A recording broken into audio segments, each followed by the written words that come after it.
gbogbo ẹ̀yin ọmọ mi tí ẹ bóra, that is tí ẹ lo cream ẹ bóra, tó bá mọ̀ pé ọmọ mi ni ẹ́ tó bóra sọ bí kò wá gbọ́ àṣírí àti ìkìlọ̀ yìí.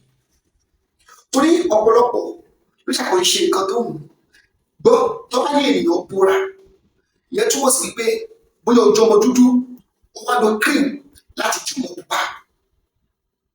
Ṣẹ́gẹ́tì bẹ́ẹ̀ ìyẹn ni àwọn ọmọ omi tí wọ́n bóra. Listen, ọ̀pọ̀lọpọ̀ ló káàtì wípé tí wọ́n bá pè é lọ́mọ omi pé definitely pé ó gbọ́dọ̀ jọmọ pupa. So torí wọ́n tó wá pè é ní ọmọ omi wọ́n á bìí pé bóyá èèyàn pupa òun ní olókun tí ìjọba mentality ẹ̀wọ̀n tó yẹ sí. Jẹ́ kí mi sọ wàhálà àti ìdààmú tó wà níbẹ̀. Gbogbo ọmọ omi tẹ́ ẹ bá rí tó bá bóra, ó máa jẹ́ kí guidance angel wọn, that is àwọn tó yẹ kó máa ràn wọ́n lọ́wọ́, that is element tó yẹ kó máa ràn ayé wọn lọ́wọ́, ó máa sá fún wọn. Iṣẹ́ ní àwọn kankan tó fẹ́ nílẹ̀ ayé tó bá ti mọ̀, you will be in problem. You will just think what is happening to my life. Before you know, you won't know you are the cause of the problem that is affecting your life. Má ṣe gbọ́, ó lè jẹ́ ọmọ pupa kó wá máa lo àwọn kírìmù tí yóò jẹ́ kí pupa rẹ̀ kó ra máa wà òkè. Àbí kó jẹ́ ọmọ dúdú kó ra máa lo kírìmù tí yóò máa jẹ́ kí dúdú rẹ̀ kó máa ṣá. Mo ti sọ fún yín, ọmọ omi wà tó pupa, ọmọ omi wà tó sì dúdú kó ṣe dandan torí pé ojú ọmọ omi kò gbọdọ̀ pupa. That is dúdú wọn ó máa wà chocolate, pupa wọn máa wà jò ṣẹ́gẹ́tì. Ṣùgbọ́n tó bá ti mú ọmọ omi tó jẹ́ ọmọ dúdú tó lọ lo kírìmù láti pupa, ẹ bá mi sọ fún mi pé ó máa ní ìdíwọ́ àti ìdènà nítorí wípé guidance angel àwọn olùrànlọ́wọ́ rẹ̀ wọ́n máa sá fún.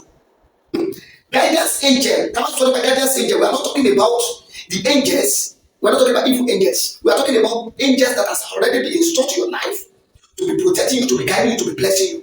Wo share video yìí èèyàn kan nínú èèyàn kan. Ẹ̀yin ọmọ Ọlọ́run yá kájọ rìnrìn àjò ẹ̀mí lọ sí Jordan pẹ̀lú bàbá àṣírí ìràwọ̀. Bóyá ní Jordan pẹ̀lú Prophet Karaya Odùsànyà bàbá àṣírí ìràwọ̀.